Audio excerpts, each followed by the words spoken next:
Hola chicos, ¿cómo están? ¿A qué no saben quién soy? Bueno, hoy vamos a repasar sistema respiratorio. Bien, un sistema respiratorio eficiente es el que provee a cada célula la cantidad adecuada de oxígeno en un tiempo suficiente para poder abastecer sus necesidades metabólicas a la vez que permite la eliminación adecuada de dióxido de carbono. Hay dos cosas a tener en cuenta. En cuanto a la respiración, tenemos la ventilación y la oxidación. Son como dos tipos. La ventilación se da a nivel multicelular. Es la obtención de oxígeno del ambiente y liberar un fluido rico en dióxido de carbono. Hablamos de fluidos porque este fluido puede ser aire o puede ser agua según el organismo del que estemos hablando. Este proceso es lo que se denomina flujo mecánico del aire hacia y desde los pulmones. Y por otro lado tenemos la oxidación, donde se obtiene energía a partir de oxígeno a nivel celular. Eso ustedes ya lo vieron en metabolismo. Ahora, ¿para qué respiramos? Bueno, respiramos para poder obtener oxígeno del medio en el que vivimos o en el que vive el organismo que estemos hablando, agua o aire, y que ese oxígeno llegue a cada una de las células para poder realizar la respiración celular. Bien, las funciones del sistema respiratorio son el intercambio de gases, filtrar aire, eliminar agua y calor en la exhalación, la fonación, es decir, la producción de sonido, la regulación de pH y además posee receptores olfativos. Entonces, las generalidades del sistema respiratorio podemos decir que es un conjunto de tubos y de sacos en los que se realiza la hematosis. La hematosis es un proceso que se da por difusión simple, cuando hablamos en términos de concentración, que lo que sucede es que hay intercambio de gases entre los alvéolos y la sangre, por difusión simple, como les decía. Otra cosa que sucede es que el consumo de oxígeno es proporcional al gasto energético. Al hacer ejercicio, ese consumo aumenta entre 15 y 20 veces más. Además, este consumo va a aumentar linealmente con la velocidad del organismo que esté, por ejemplo, corriendo. Cuando hay gasto, o sea, el gasto energético que se produce en reposo es lo que denominamos metabolismo basal. Ahora, recién dijimos en términos de concentraciones, lo de la difusión simple. Ahora, en términos de presiones, tenemos que el aire es una mezcla de gases.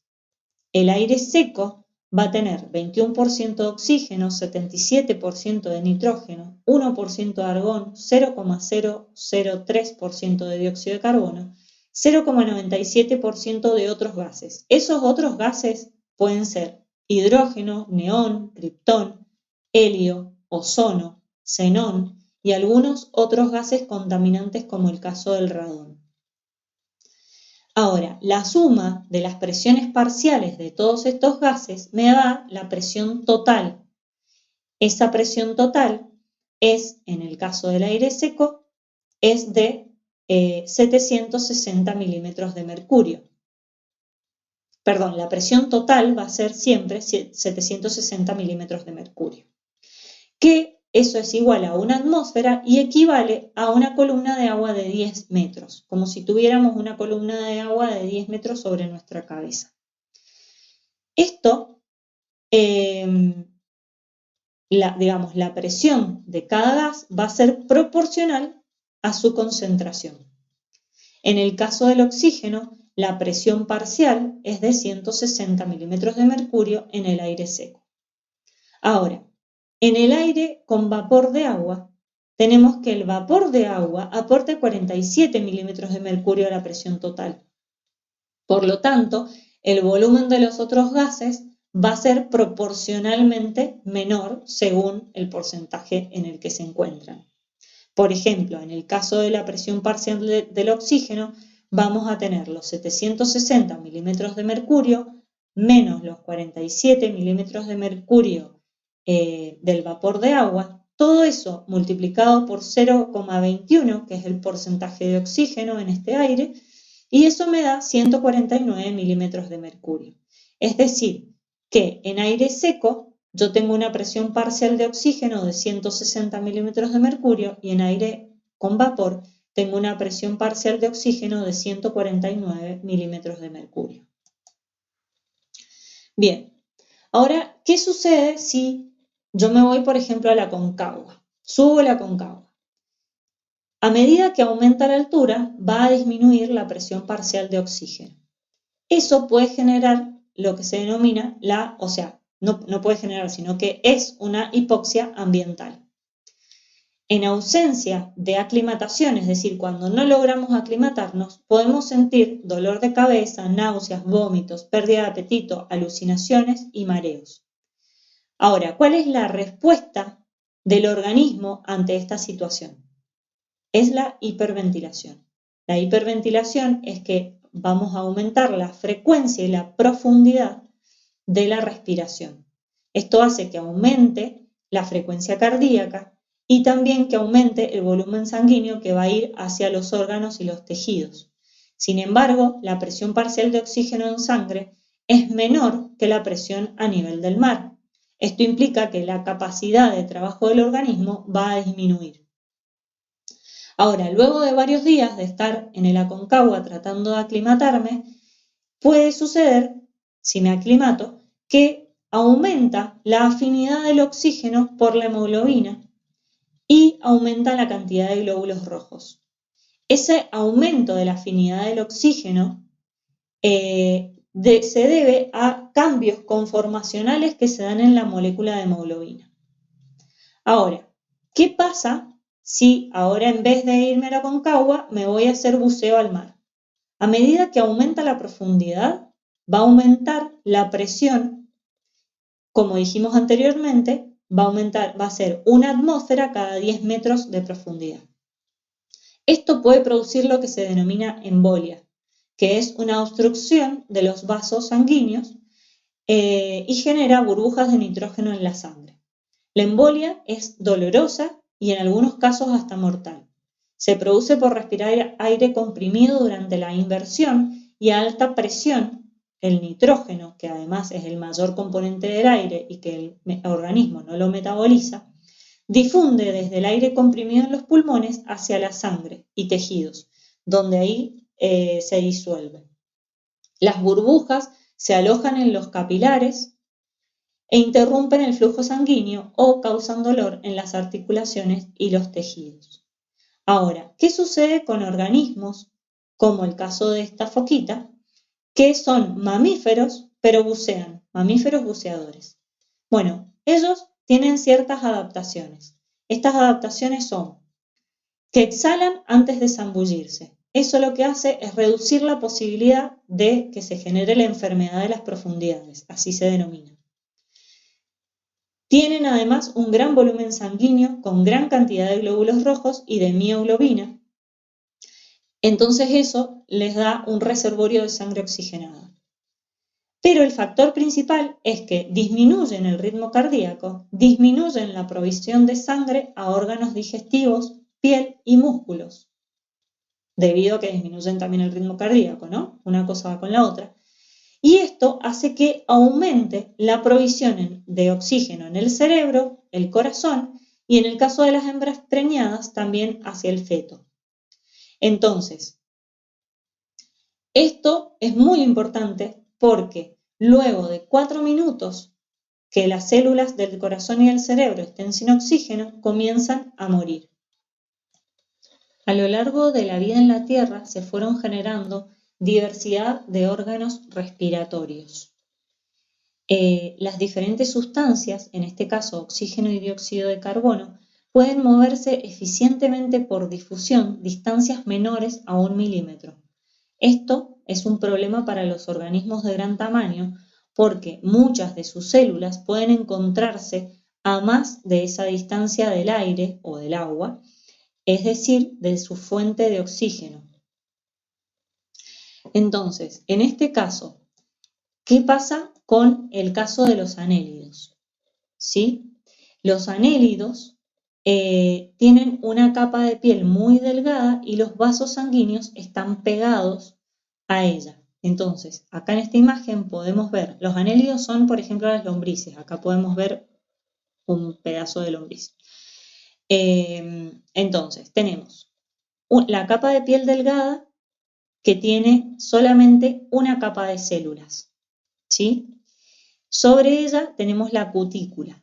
La cutícula es la que va a estar humedecida, entonces permite que el oxígeno pueda disolverse en esa humedad, en esa mucosa, y pasar, atraviesa de esa manera esa capita de piel y llega a los vasos sanguíneos. De allí difunde pasa por los vasos sanguíneos y difunde hacia las células del organismo. Cuando los vasos sanguíneos, los vasos sanguíneos también van a recuperar, o mejor dicho, recolectar el dióxido de carbono eliminado por esas células del cuerpo, y cuando llegan al contacto con el epitelio, por difusión eliminan ese dióxido. Es importante saber que en los vasos sanguíneos de estos organismos tienen lo que se denomina hemolinfa, que sería la sangre de estos bichos. Ahora, el sistema de los anélidos no va a servir para organismos de gran tamaño, porque como dijimos anteriormente, la relación, es decir, el cociente entre la superficie del cuerpo y la masa corporal, va a ser muy pequeña. Entonces, es que se comenzaron a desarrollar otro tipo de sistemas respiratorios que permiten que el oxígeno pueda llegar a todas las células. En este caso, por ejemplo, de los insectos y de los artrópodos, tenemos que acá vemos que está el exterior, ¿sí? O sea, este sería el límite del cuerpo del insecto. El exterior, que tiene unas aberturas que se denominan estigmas, que son un sistema de tráqueas, o sea, conecta con un sistema de tráqueas que se va ramificando para llegar a todas las células del organismo. Este sistema tiene una excepción a todo el resto de los órganos respiratorios o de los sistemas respiratorios de otros organismos, porque no tiene relación con el sistema cardiovascular. El oxígeno directamente alcanza las células a través de estas pequeñas ramificaciones traqueales. No tiene contacto con la hemolinfa de los insectos o artrópodos. Algo a tener en cuenta es que los organismos de mayor tamaño tienen órganos respiratorios cuya superficie se encuentra altamente plegada para poder aumentar la superficie de intercambio gaseoso. Por ejemplo, en el caso de los humanos adultos, la superficie corporal ocupa alrededor de 2 metros cuadrados, pero la superficie de los pulmones ocupa aproximadamente 100 metros cuadrados. Todos estos plegamientos son típicos en las branquias y en los pulmones. Entonces, podemos ver acá, por ejemplo, este tipo de sistema respiratorio que es branquial, donde tenemos que son superficies que están evaginadas. Esas branquias son superficies evaginadas. En los orígenes de las branquias, o sea, cuando se originaron, se cree que la función fue alimentaria. Y hasta el día de hoy, o en el día de hoy, tenemos estos organismos que se denominan branquiostomas, que lo utilizan a las branquias justamente para alimentarse. Estas serían las branquias del branquiostoma. En el caso, por ejemplo, de las ostras, podemos ver en esta foto las branquias que son similares a un radiador. Fíjense cómo la cantidad de pliegues que tienen justamente para aumentar esa superficie de intercambio gaseoso. En la mayoría de los peces vamos a encontrar que hay branquias internas, ¿sí? Los peces lo que hacen es tomar oxígeno del agua y esta agua, o sea, ingresa por la boca, pasa a través de las branquias y sale por debajo del opérculo. El opérculo es esa como tapita que tienen los peces en esta parte. Allí se genera un sistema de contracorriente. donde el agua va a circular en sentido opuesto a la circulación sanguínea y eso hace que sea mucho más eficiente la difusión del oxígeno. El agua tiene un menor nivel de oxígeno que el aire, por eso es que se necesita esta eficiencia, digamos, y que son tan eficientes las branquias. Además, hay peces pulmonados, estos son los que poseen pulmones y fosas nasales, lo que les permite respirar aire, pero para eso deben salir a la superficie, por supuesto. En la mayoría de los peces, el agua es bombeada al interior de la boca por movimientos rítmicos del piso de la boca y del opérculo óseo, para luego salir del cuerpo del pez por las branquias, o sea, este caminito que les enseñaba recién. Entonces, la mayoría de los peces pueden regular la velocidad del flujo de agua abriendo y cerrando la boca. Miren la figura 35.5 de la página 689 del Curtis, que allí van a tener algunos detalles más sobre las branquias y el mecanismo de contracorriente. Los peces que se mueven muy rápido, como es el caso de la caballa, este que tenemos acá, mantienen la boca abierta cuando nadan para poder satisfacer sus requerimientos energéticos. Y después tenemos lo que son las branquias externas. Estas branquias externas se encuentran en los gusanos poliquetos, sería este ejemplo. Hay un montón de gusanos poliquetos, pero este es uno. Y en algunos anfibios, como es el caso de la salamandra. Estos organismos hacen el intercambio gaseoso a través de la superficie corporal y de las branquias externas. Estas serían las branquias externas de los poliquetos y estos como cuernitos son las branquias externas de las salamandras, que lo que hacen justamente es aumentar la superficie de intercambio gaseoso. Llegamos finalmente a los pulmones. Los pulmones son superficies invaginadas, al revés que las branquias que dijimos que eran evaginadas. Son sacos altamente vascularizados por los que fluye aire por un mecanismo de ventilación. Los pulmones se encuentran en todos los vertebrados que respiran aire, sean animales terrestres, ballenas, y en algunos invertebrados terrestres, como los caracoles, que desarrollaron independientemente los pulmones de una forma muy similar a la de los anfibios. Bien. La desventaja que tienen los pulmones con respecto a las branquias es que tienen un flujo y reflujo rítmico del flujo de aire, a diferencia de las branquias que tienen un flujo continuo. Sin embargo, estos compensan porque el aire es una fuente de oxígeno que es muy superior a la del agua. En el aire encontramos 21% de oxígeno y en cambio en el agua tenemos 0,5% de oxígeno cuando el agua está a 15 grados. Además, debe circular muchísima más agua por las branquias que aire por los pulmones para poder obtener la misma cantidad de oxígeno. Y también el oxígeno difunde 300.000 veces más rápido en el aire que en el agua, por lo que se puede obtener también mucho más rápido. Por otro lado, la viscosidad del agua es mayor que la viscosidad del aire. Entonces esto también la hace difícil de movilizar. De hecho, un pez gasta un 20% de su energía en movilizar los músculos que están asociados a la ventilación y un organismo que respira aire solo utiliza entre el 1 y el 2% de su energía. Los peces primitivos, como este que vemos acá, poseían branquias y pulmones. Se cree que esos pulmones fueron desarrollados a partir de la zona anterior de la faringe y que esta fue una selección que se dio en organismos de agua dulce, porque el agua dulce tiende a estancarse mucho más que el agua salada y perder gran parte del oxígeno disuelto. Y aún existen peces pulmonados. En el caso de los anfibios, estos respiran a través de los pulmones y de la piel. Tienen epiglotis y tienen ventanas nasales, como vemos acá en esta ranita, para poder respirar con la boca cerrada. El caso de la rana, por ejemplo, lo que hace es tragar aire y forzar su ingreso, o sea, el ingreso del aire en los pulmones al poder contraer el piso de la boca. Luego abren la epiglotis para poder exhalar.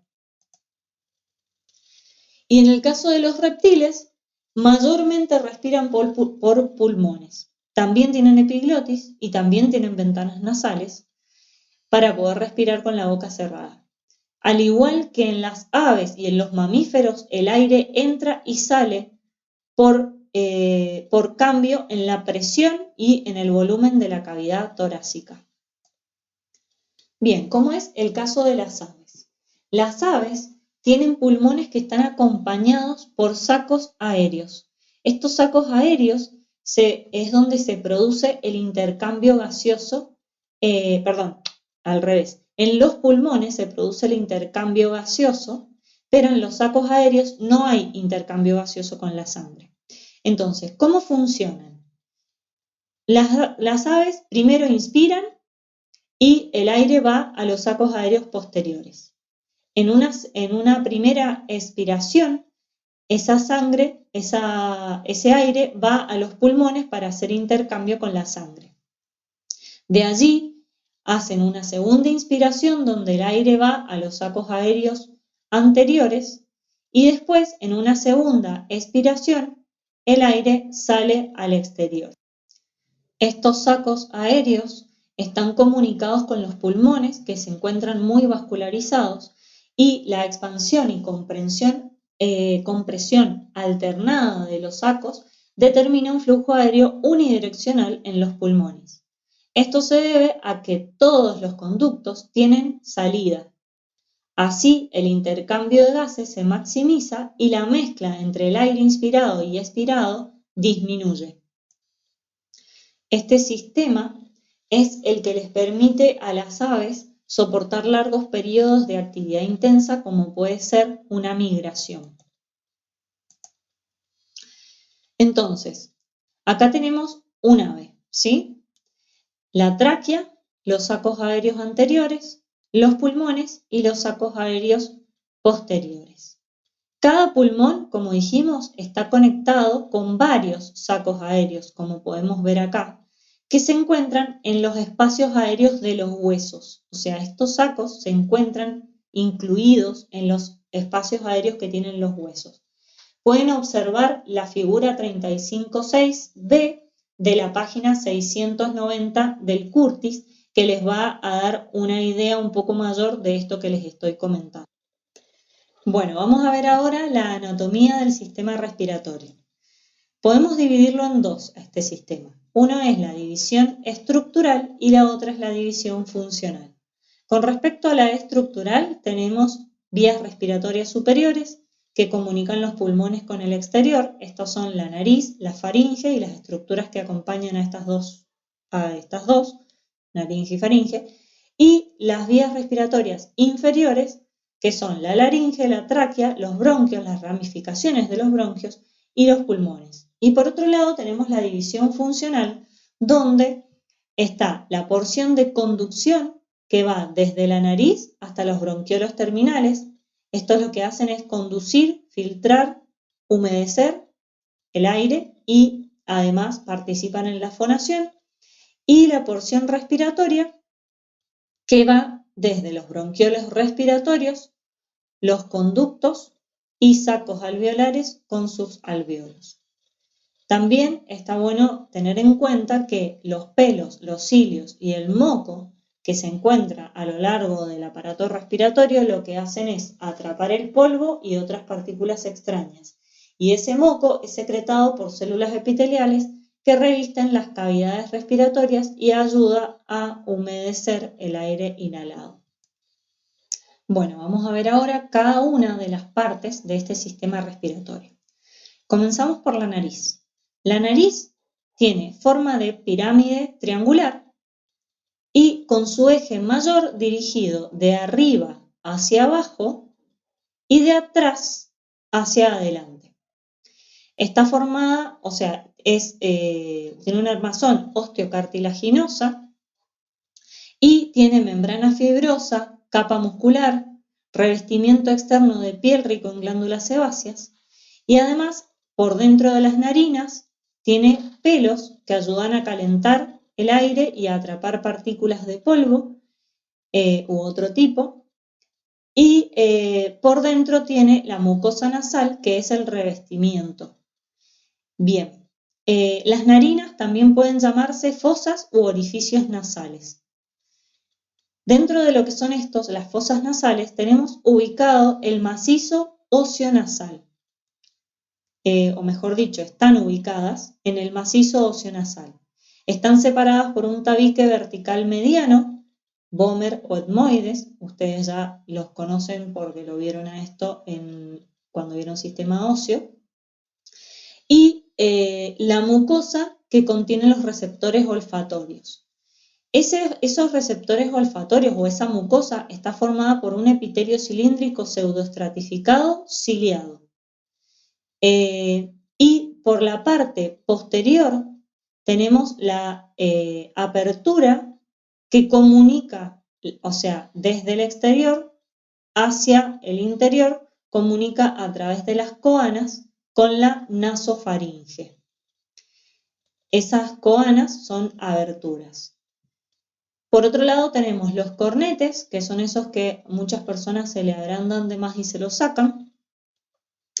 Y en el techo de la cavidad nasal tenemos la mucosa olfatoria que tiene receptores olfativos y la mucosa nasal donde están las glándulas de Bowman.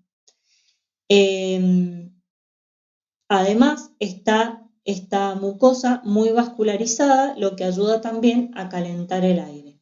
Como dijimos anteriormente, todas las cavidades del sistema respiratorio están revestidas por cilios y moco, que ese moco es secretado por las células caliciformes, que lo que hacen entonces es proteger al sistema respiratorio de partículas de polvo y además humedecer el aire que ingresa.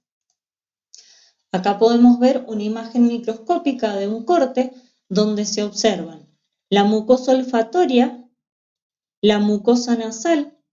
En la mucosa olfatoria hay cilios y tenemos las células caliciformes que dijimos que eran las que secretaban moco. En la mucosa nasal tenemos los conductos de las glándulas de Bowman y estas que se ven así redonditas vendría a ser justamente la glándula de Bowman. También podemos observar acá el epitelio cilíndrico pseudoestratificado del que hablábamos recién. Pasamos entonces ahora a la faringe. A la faringe la podemos dividir en tres: la nasofaringe, la orofaringe y la laringofaringe o hipofaringe. La nasofaringe es la que se encuentra por detrás de las cavidades nasales.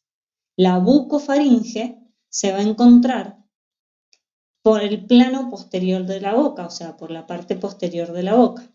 Y la laringofaringe o hipofaringe termina en el esófago y por delante se comunica con la laringe. ¿Sí? Esta faringe lo que hace es alojar a las amígdalas, entre otras cosas, ¿no? Aloja las amígdalas, que son tejido linfático, detrás de la cavidad nasal, boca y laringe, o sea, se encuentra detrás de la cavidad nasal, boca y laringe y delante de las vértebras cervicales. ¿Sí? Delante de las vértebras cervicales.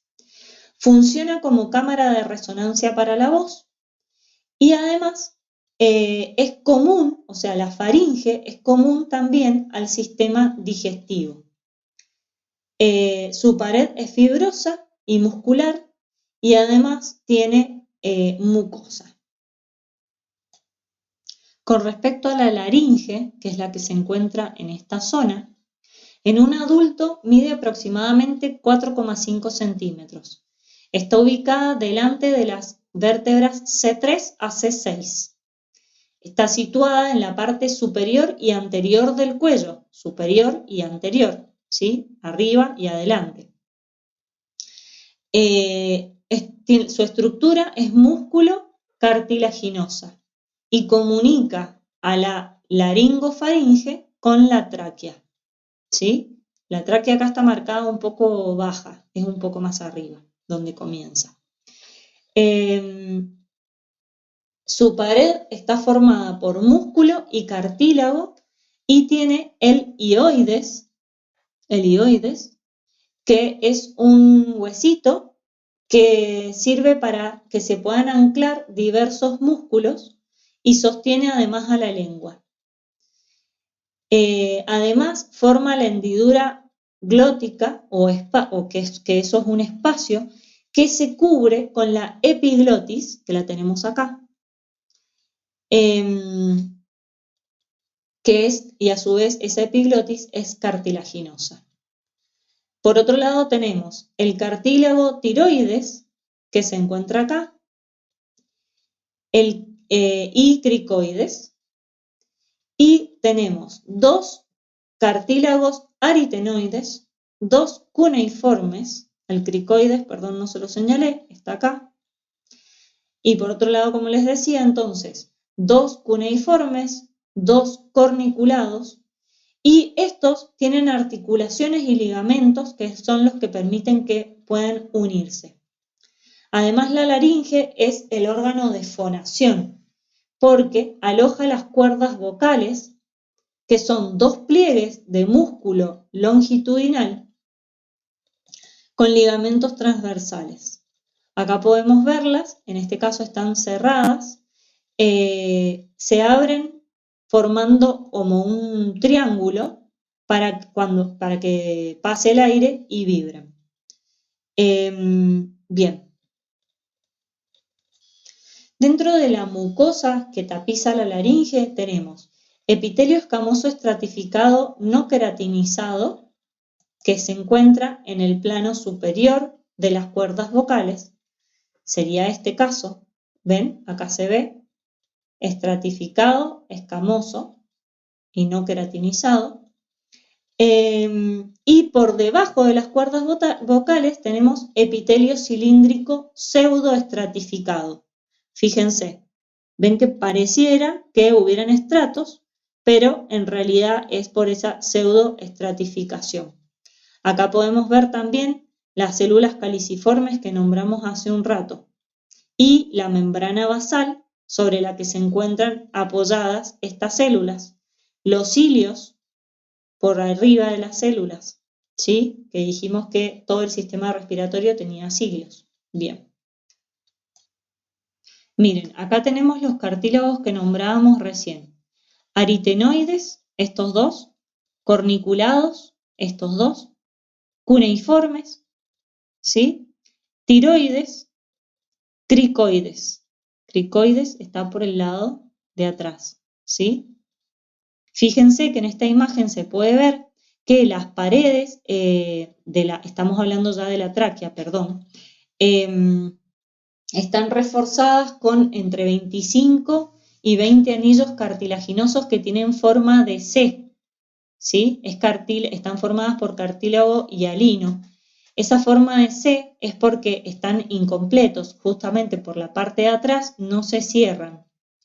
Y acá en la parte de atrás de la tráquea tenemos músculo traqueal liso transverso, así se llama. Estos anillos incompletos lo que hacen justamente es evitar el colapso de la tráquea durante la inspiración o cuando el alimento pasa por el esófago, que se encuentra contiguo a la tráquea. La tráquea es un tubo fibromúsculo cartilaginoso con cilios y mide 13 centímetros aproximadamente. Se encuentra, como dijimos, delante del esófago y es la continuación de la laringe. Después, ahora lo vamos a ver, se bifurca a la altura del borde superior de la vértebra T5 en dos bronquios, a partir de la carina. Ahora les voy a mostrar bien dónde está todo eso.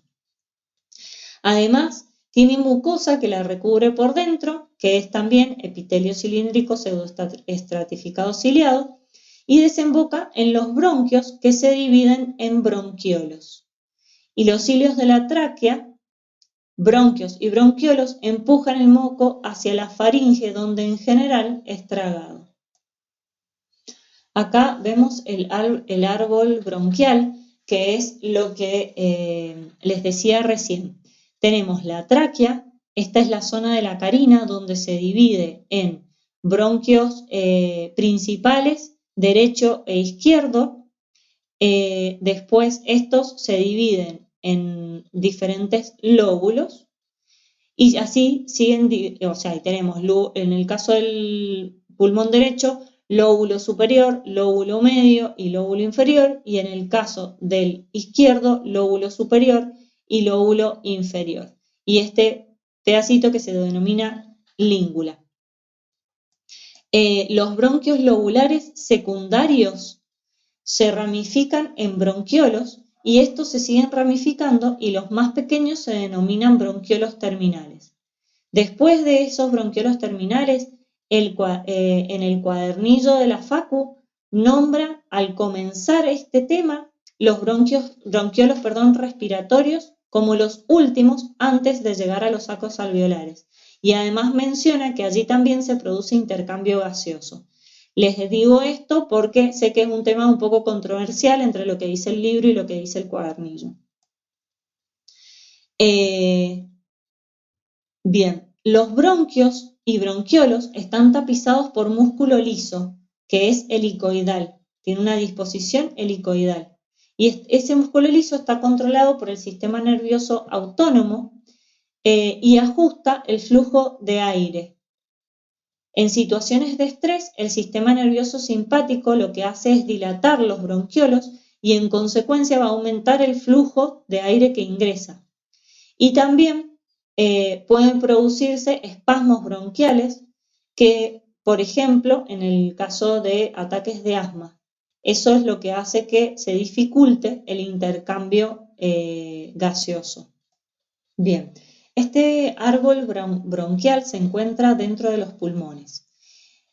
Con respecto a cómo está formado este árbol, tenemos ciertas capas en los bronquios que son de mucosa, una capa muscular, fibrocartilaginosa y una capa adventicia que es tejido conectivo. Los bronquios primarios tienen arcos cartilaginosos como la tráquea. Los bronquios lobulares o secundarios tienen una armazón sólida dispuesta en placas irregulares. Los terciarios tienen placas cartilaginosas más delgadas y espaciadas que se van perdiendo a medida que se van ramificando cada vez más. Y los bronquiolos son fibroelásticos directamente, o sea, no tienen cartílago. En esta imagen podemos ver cómo después de toda la ramificación, lo que llegan a los bronquiolos terminales, después de estos vienen los bronquiolos respiratorios, los sacos alveolares y los alvéolos, que son cada una de estas pelotitas. En resumen, acá podemos ver cómo va disminuyendo el cartílago desde podríamos decir, desde la parte más superior, digamos, de la tráquea hacia el interior de los pulmones. Tenemos primero arcos cartilaginosos, que dijimos que están en tráquea, bronquio primario o principal, que son dos, y se encuentran fuera del pulmón. Estos se subdividen al entrar al pulmón.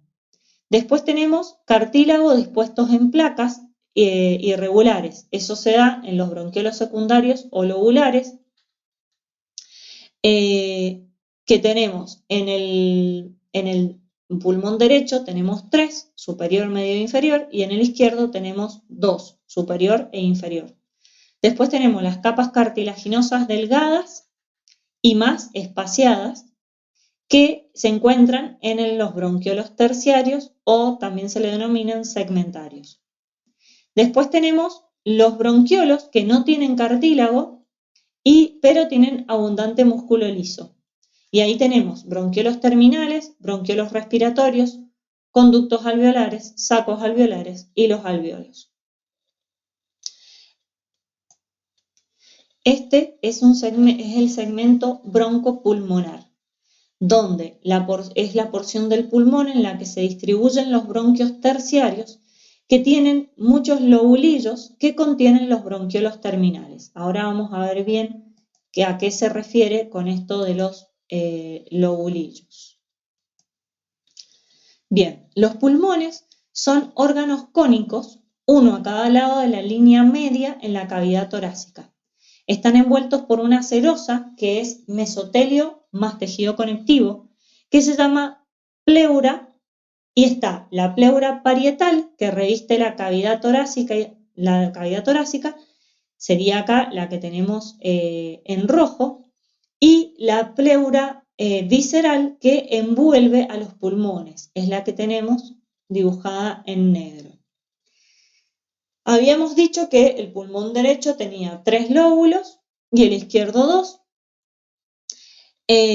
pero bueno, todos esos lóbulos están envueltos por esta pleura, ¿sí? Hay una cavidad pleural que contiene líquido que es secretado por la propia pleura para poder lubricar las superficies para que resbalen unas sobre otras cuando los pulmones se expanden y se contraen con la respiración con la inspiración y la expiración. Y se genera una presión intrapleural que es subatmosférica, es decir, es menor que la presión de la atmósfera. Eso sucede durante una respiración normal. Bien, acá tenemos lo que les decía recién. Tenemos un bronquiolo donde tenemos la parte del bronquiolo terminal, después viene el bronquiolo respiratorio y después los sacos alveolares y los alvéolos. Estas tres partes son las que componen el lobulillo que nombramos recién. Y como dijimos, los pulmones alojan el segmento broncopulmonar, que es la porción pulmonar donde se distribuye cada uno de estos bronquiolos terciarios, que contiene, como les decía recién, a estos lobulillos que tienen vasos sanguíneos y linfáticos, además de los bronquiolos terminales. Entre la tráquea y los conductos alveolares se producen 25 divisiones, es decir, la tráquea se divide en dos, en los dos bronquios, los bronquios en los bronquiolos secundarios, y así sucesivamente 25 veces. Llegamos entonces a los alvéolos. Tenemos aproximadamente 300 millones entre los dos pulmones. Cada uno mide entre 0,1 y 0,2 milímetros de diámetro y están rodeados por capilares, como podemos ver en esta imagen. Sus células son células epiteliales planas, simple, es un epitelio simple, con membrana basal elástica, ahora lo vamos a ver más en detalle a eso, separadas del endotelio del capilar por un espacio intersticial que es muy delgado. Entonces, acá podemos ver los sacos alveolares, cada una de las pelotitas, como les decía recién, es un alvéolo, y se encuentran rodeados por los capilares con los cuales van a hacer el intercambio gaseoso. El oxígeno, como ya saben, va a entrar a los capilares sanguíneos y el dióxido de carbono pasa de los capilares hacia los alvéolos para luego ser eliminado al exterior. Tenemos entonces, recuerden acá que el dióxido de carbono tenemos el dióxido de carbono que viene desde el corazón a través de la arteria pulmonar y llega hasta los alvéolos. Allí entra al alvéolo para poder salir al exterior. Y el oxígeno que estaba en los alvéolos va hacia el corazón a través de la vena pulmonar, ¿sí? Y esta sería entonces sangre arterial. Ahora lo voy a volver a repetir mejor en la próxima diapositiva. Bien, tenemos acá la membrana respiratoria, ¿sí?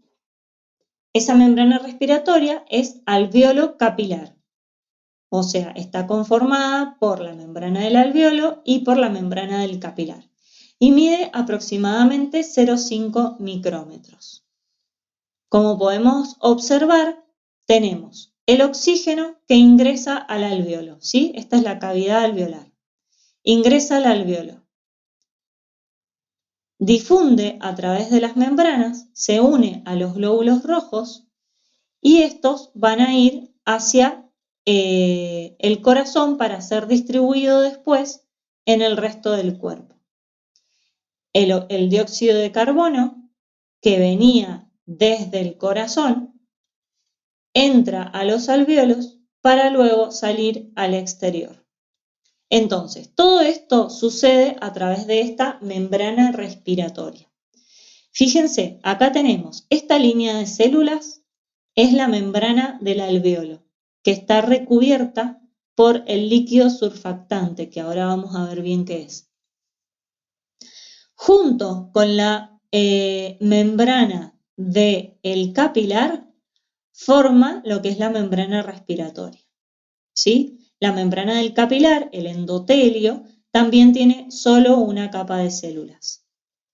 Podemos ver acá células endoteliales, la capa, el epitelio del capilar. Membrana basal del endotelio, lo que tenemos marcado acá en rojito. Después, membrana basal alveolar, lo que tenemos marcado en negro. Y las células alveolares, estas otras. Entonces, todo esto conforma la membrana respiratoria. En general, suele suceder que la membrana basal del endotelio y la membrana basal alveolar se fusionan.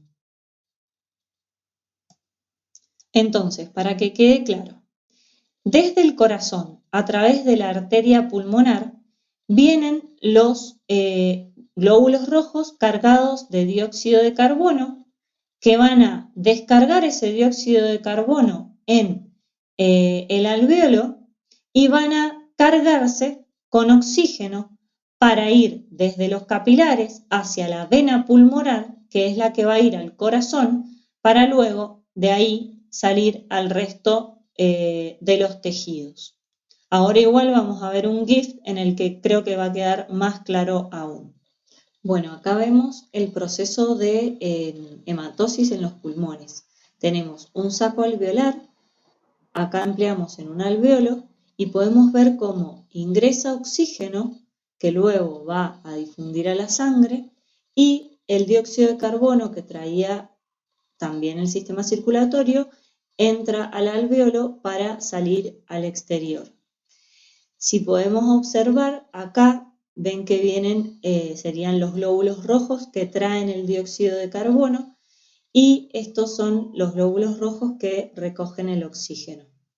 Entonces, recuerden que esta entonces sería sangre arterial, pero que corre por los capilares que luego se van a unir a la vena pulmonar y esto es sangre venosa que corre por capilares que luego se van a unir a la arteria pulmonar. Bien, en cuanto a la respiración o ventilación pulmonar, tenemos tres fases. La ventilación pulmonar, propiamente dicha, es el flujo mecánico que tiene que ver con la inspiración y la expiración, la hematosis, que se da en los alvéolos pulmonares y en la sangre, y la perfusión, que es el intercambio gaseoso a nivel celular entre la sangre y tejidos. Entonces, la ventilación pulmonar es el cambio de volumen que hay o que se produce en la cavidad torácica, que eso lo que hace es modificar la presión en los pulmones. Y eso se divide en dos, la inspiración y la expiración. La inspiración es un fenómeno activo. Lo que sucede es que se contrae el diafragma, que se aplana y desciende, y aumenta el volumen de la caja torácica y la cavidad pleural. Esto lo que hace es reducir la presión intrapleural. Ahora lo vamos a ver. Sería igual en este caso, ¿no? Desciende el diafragma, aumenta la cavidad torácica y el volumen y se reduce la presión. Después se produce también la contracción de los intercostales, ¿sí? De los intercostales. El tórax se expande al revés, indiqué las flechas invisibles van para el otro lado. El tórax se expande en posición antero-posterior y supero-inferior, o sea, de arriba hacia abajo y de atrás hacia adelante. La pleura parietal se va a desplazar hacia afuera y arrastra a la pleura visceral y los pulmones junto con ella. Esto hace que se aumente el volumen de los pulmones y disminuye la presión intraalveolar o intrapulmonar. Esto genera diferencia de presión entre los alvéolos y la atmósfera y entonces hace que ingrese el aire. Ahora, cuando la inspiración es forzada, van a participar músculos auxiliares que son los intercostales externos, el esternocleidomastoideo, los escalenos y el pectoral menor. Entonces, acá podemos ver lo que les comentaba. El diafragma, durante la inspiración, el diafragma se contrae y desciende y lo que hace eso, y los intercostales van hacia afuera, entonces lo que sucede es que aumenta el volumen de la caja torácica y eso hace que disminuya la presión. Como disminuye la presión, recuerden que en la atmósfera teníamos 760 milímetros de mercurio, acá lo que va a suceder es que vamos a tener una presión alveolar menor y va a ingresar el aire. ¿Sí? Bien, ahora, con respecto a la expiración, tenemos que es un fenómeno pasivo. Se relajan los intercostales y el diafragma que se curva, ¿sí? Va a subir. Entonces, al subir, se reducen las dimensiones supero-inferior, ¿sí? O vertical de la caja torácica y antero-posterior, es decir, de adelante hacia atrás de la misma caja, y con ello el volumen pulmonar también disminuye. Esto hace que aumente la presión dentro de la caja torácica y entonces el aire va a salir. Esto está dado por dos fuerzas centrípetas, esta reducción del volumen. Una tiene que ver con el rebote de las fibras elásticas de la pared torácica y de los pulmones, y la otra, la atracción de la tensión superficial en los alvéolos. Entonces, como les dije, esto va a hacer que disminuya el volumen y que aumente la presión dentro de los pulmones para que salga el aire al exterior. Ahora, si hay una expiración forzada, eso va a ser activo, no va a ser pasivo. Y se contraen los músculos auxiliares abdominales y los intercostales internos, y esto hace que aumente también la presión en el abdomen y en el tórax, y permite la salida del aire. En cuanto a la hematosis, entonces tenemos que es el intercambio de gases entre los alvéolos y la sangre, que se da por difusión simple por diferencia de presiones parciales. Entonces, en el alvéolo dijimos que teníamos un epitelio escamoso simple. Algunas células de este alvéolo van a producir el surfactante pulmonar, que es una mezcla de fosfolípidos y lipoproteínas. Lo que hace este surfactante es evitar el colapso de los alvéolos, reduciendo la tensión superficial del líquido alveolar. Por otro lado, tenemos 70 metros cuadrados de superficie de intercambio gaseoso. Acá es importante que tengan en cuenta lo que dijimos hace un ratito, que el libro dice que los pulmones tienen una superficie de 100 metros cuadrados.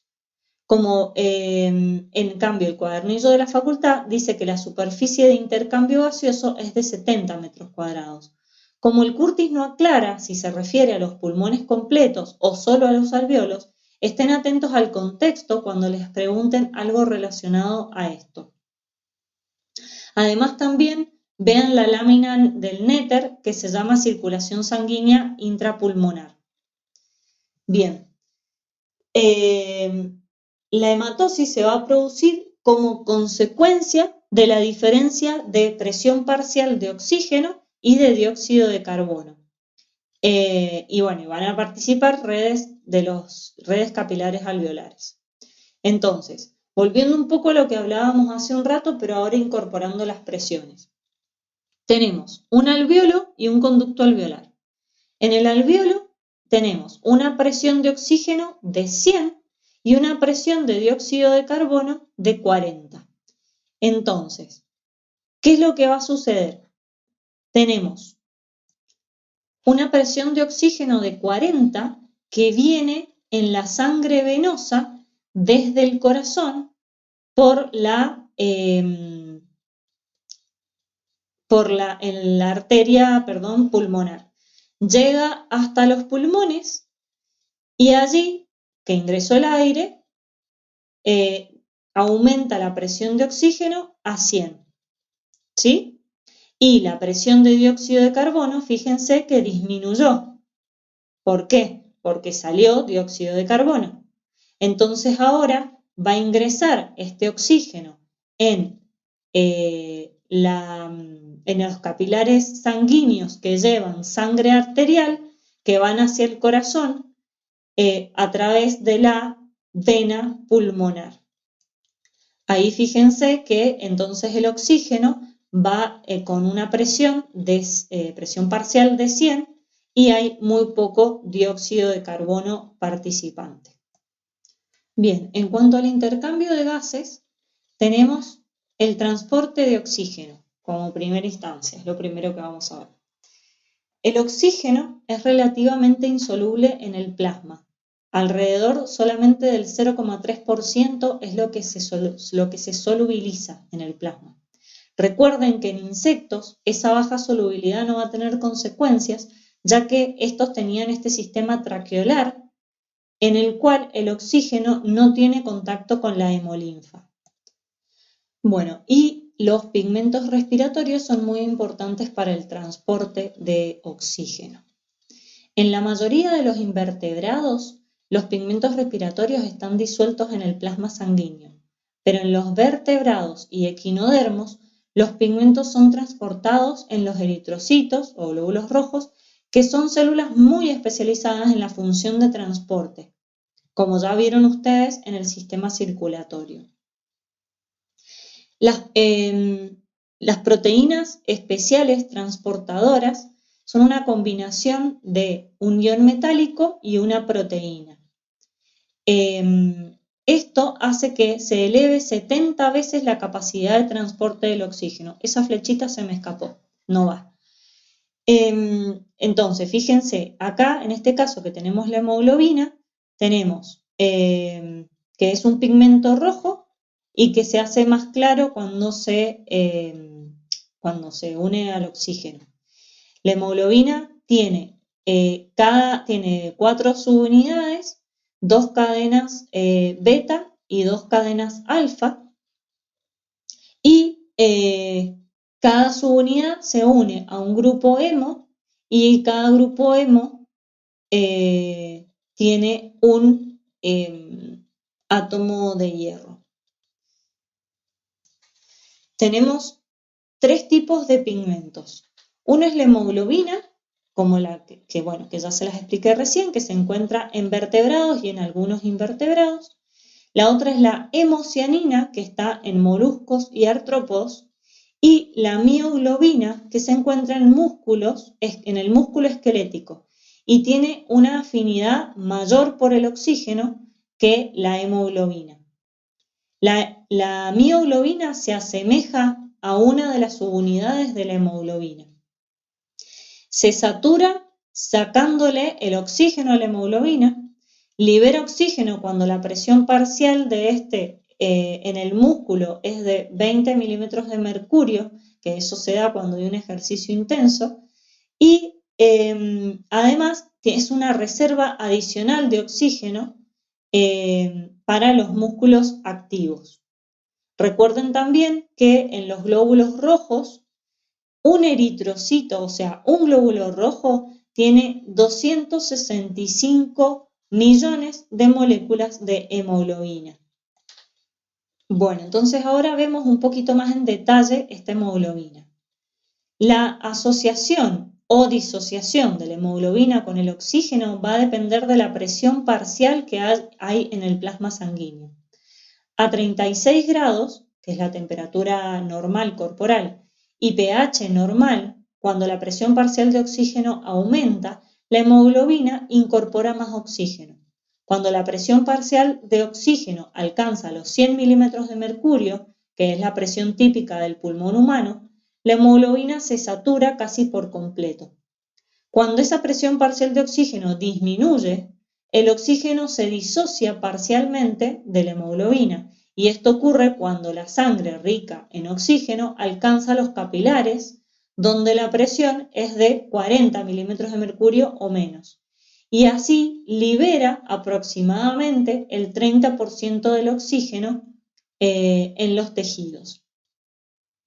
Entonces, recapitulando, cuando más demanda de oxígeno tiene un tejido, menor presión parcial de oxígeno y mayor va a ser la cantidad de oxígeno que se desprenderá de la hemoglobina. En los capilares alveolares la presión del oxígeno es elevada, entonces la hemoglobina ahí se va a asociar al oxígeno, y en los capilares tisulares la presión de oxígeno es baja, entonces ahí la hemoglobina se disocia del oxígeno. Acá podemos ver en este cuadro lo que decíamos de que la mioglobina tiene una afinidad por el oxígeno mucho mayor que la hemoglobina. Y acá lo que podemos observar es que cuando hay menor temperatura o mayor pH, la curva de la hemoglobina se va a desviar hacia la izquierda, aumentando la afinidad de la hemoglobina por el oxígeno. Entonces, y al revés, cuando tengo mayor temperatura o menor pH, se desvía la curva hacia la derecha, disminuyendo la afinidad del oxígeno. Fíjense, por ejemplo, si yo tomo los 40 milímetros de mercurio de presión que hay en los tejidos, ¿sí? Y me voy a una situación, digamos, de condiciones normales, tenemos que la hemoglobina se satura aproximadamente al 80% con el oxígeno. Ahora, cuando hay una mayor temperatura o un menor pH, se va a desviar la curva, como dijimos, y lo que va a suceder es que vamos a tener una saturación de aproximadamente el 50% de la hemoglobina con respecto al oxígeno. Ahora, ¿qué pasa con el transporte del dióxido de carbono?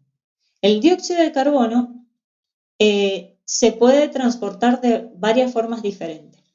Una de las maneras es solubilizándose en el plasma, que es aproximadamente el 10% del dióxido de carbono el que se solubiliza. La otra es en los tejidos donde la presión parcial de dióxido de carbono es alta, el dióxido de carbono va a ingresar en los eritrocitos, ingresa aproximadamente entre el 60 y el 70%, y se combina con el agua, y gracias a la anhidrasa carbónica, que es una enzima que se encuentra en los glóbulos rojos, se forma el ácido carbónico. El ácido carbónico es un ácido débil que se disocia muy fácilmente en bicarbonato y en protones hidrógeno. Ahora, dentro de los pulmones, donde la presión parcial del dióxido es menor, el ácido carbónico se va a disociar y formar el dióxido de carbono y agua nuevamente. Entonces, como podemos ver, la reacción es reversible y que vaya de una o que vaya en una o en otra dirección va a depender de la presión parcial del dióxido de carbono en sangre. Si es alta esa presión, se va a formar bicarbonato y protones, lo que se da en los tejidos. Y si es baja, se va a producir dióxido de carbono y agua, que eso sucede en los pulmones.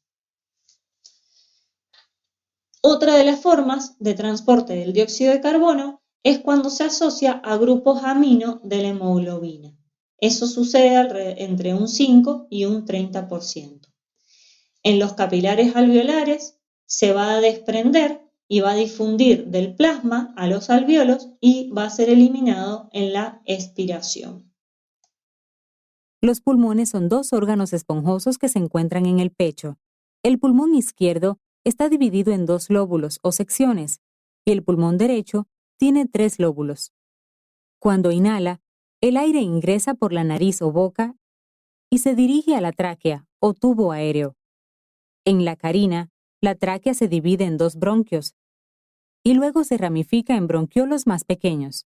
Los bronquiolos terminan en diminutos sacos de aire o alvéolos. Aquí, el oxígeno del aire que inhala se dirige al torrente sanguíneo y el dióxido de carbono del cuerpo sale del torrente sanguíneo. El dióxido de carbono es expulsado del cuerpo cuando exhala.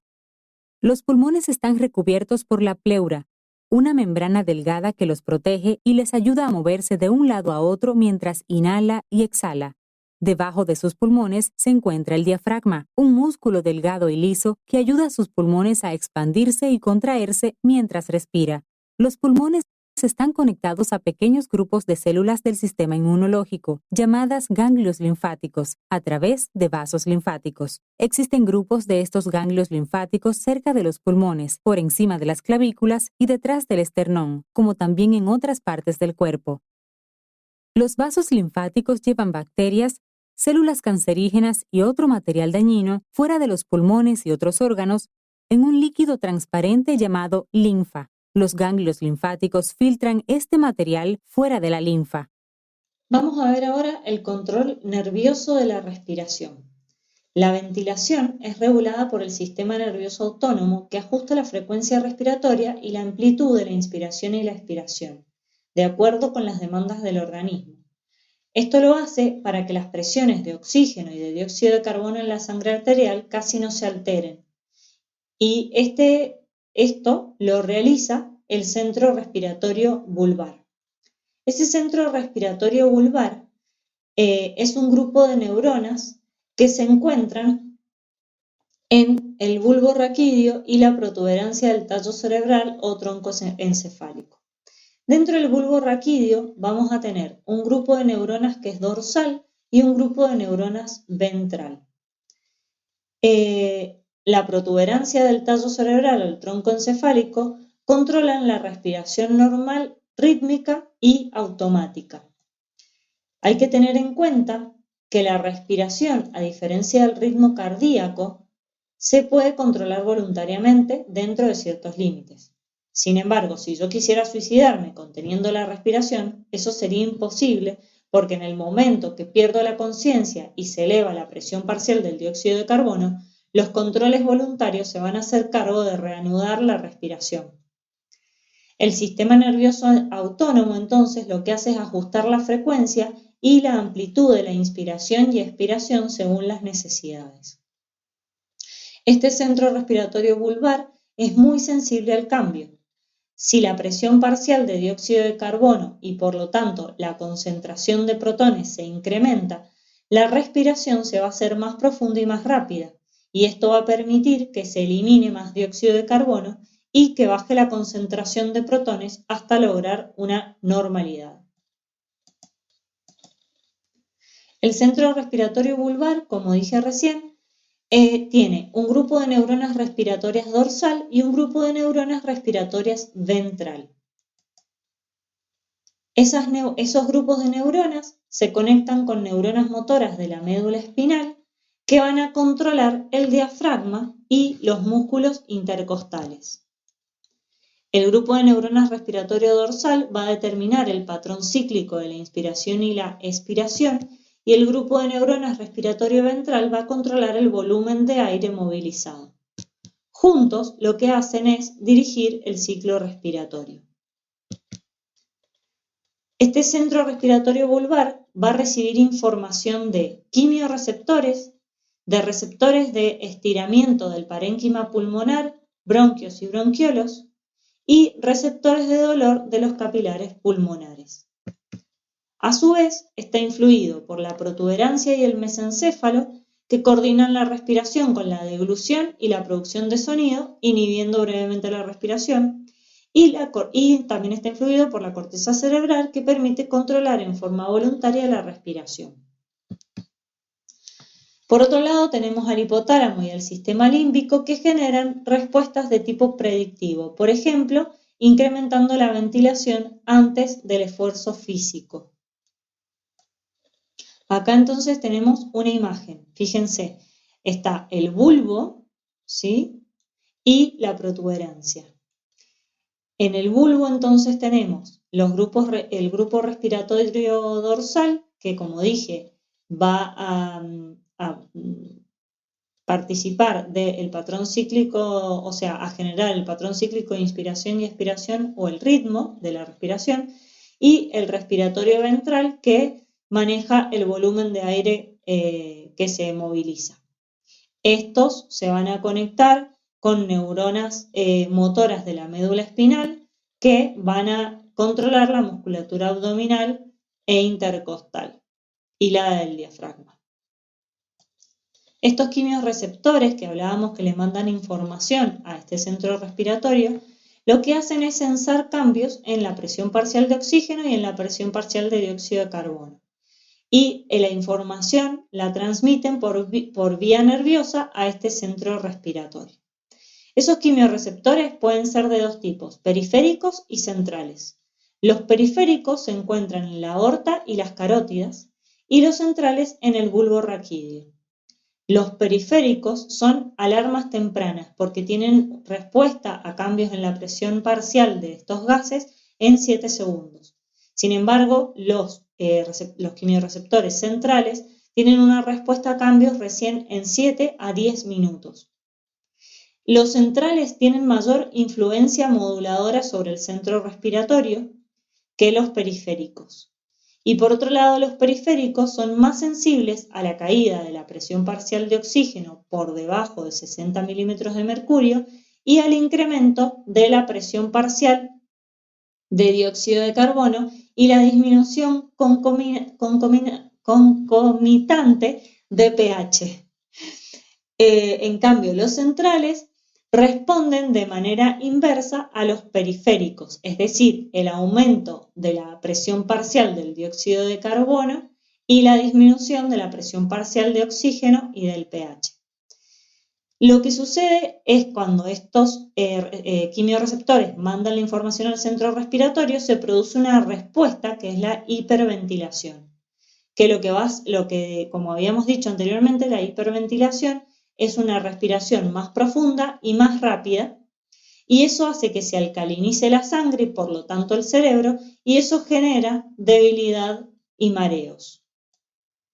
En esta imagen podemos ver el bulbo, y acá vemos los quimiorreceptores centrales del bulbo, que se encuentran ahí, los quimiorreceptores del cuerpo carotídeo, acá en la carótida, los quimiorreceptores de estiramiento del parénquima pulmonar, y los quimiorreceptores del callado de la aorta.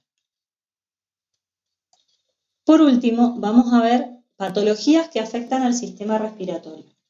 El asma es una de ellas y es una de las enfermedades crónicas más comunes en el mundo. Lo que sucede es que se inflaman las vías respiratorias y allí los bronquios son estrangulados por el músculo liso que las rodea. la inflamación, o sea, se inflaman las paredes internas y se produce una excesiva cantidad de moco por parte de las membranas mucosas. Todo esto lo que hace es reducir el espacio dentro de los bronquios y bronquiolos y genera síntomas.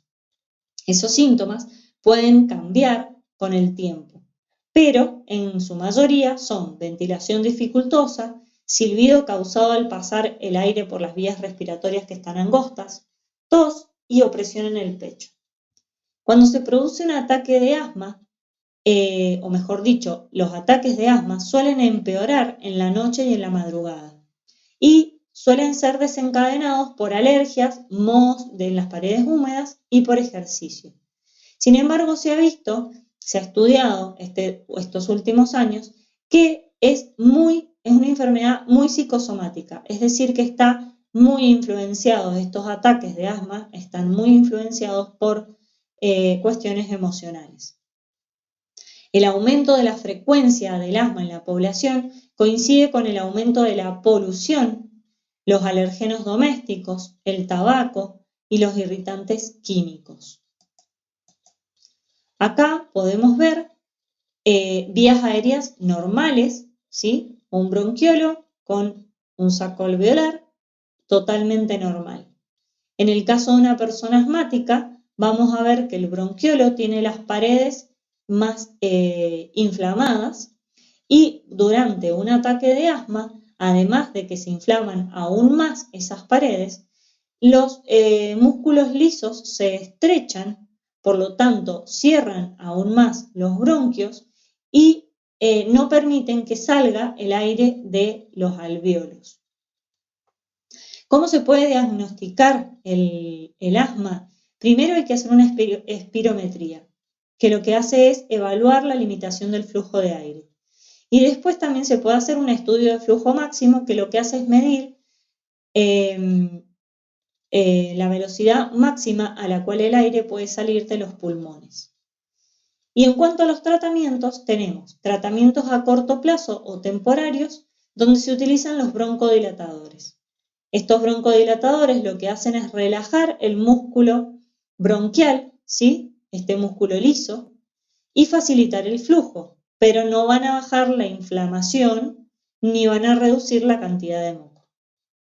Y a largo plazo tenemos los antiinflamatorios y los glucocorticosteroides, que lo que hacen es controlar la inflamación y disminuir la sensibilidad a los agentes que disparan el asma. Con respecto al tabaquismo, tenemos que el humo del cigarrillo lo que hace es paralizar las cilias, que como ya vimos, están a lo largo de todo el sistema respiratorio. Esa parálisis de las cilias lo que va a hacer es permitir la entrada de los microorganismos y partículas extrañas, incluidas las cancerígenas, al epitelio alveolar. Además, el humo del cigarrillo contiene 43 sustancias cancerígenas. En cuanto a los efectos, tenemos el cáncer de pulmón, que es la primera causa de muerte por cáncer en varones y la segunda en las mujeres, que lo que hace es destruir el tejido pulmonar y puede extenderse a otros órganos. O sea, el cáncer que comienza en los pulmones se puede extender a otros órganos. Después, otro efecto del tabaquismo es la bronquitis crónica. Eso incluye la disminución del diámetro del árbol respiratorio y la producción excesiva de moco. También se pueden producir efisemas, que es la destrucción de la pared alveolar y sustitución por tejido, se destruye la pared alveolar, y se sustituye por tejido cicatrical poco elástico. Esto es lo que disminuye la superficie de intercambio gaseoso. Ahora, es importante saber que el daño se puede detener y en muchos casos se puede revertir cuando se cesa la exposición al humo. Entonces, chicos, prohibido fumar. Bueno, hasta acá llegamos. Espero que les haya gustado y que lo hayan disfrutado. Y bueno, nos vemos la próxima. Chau, chau.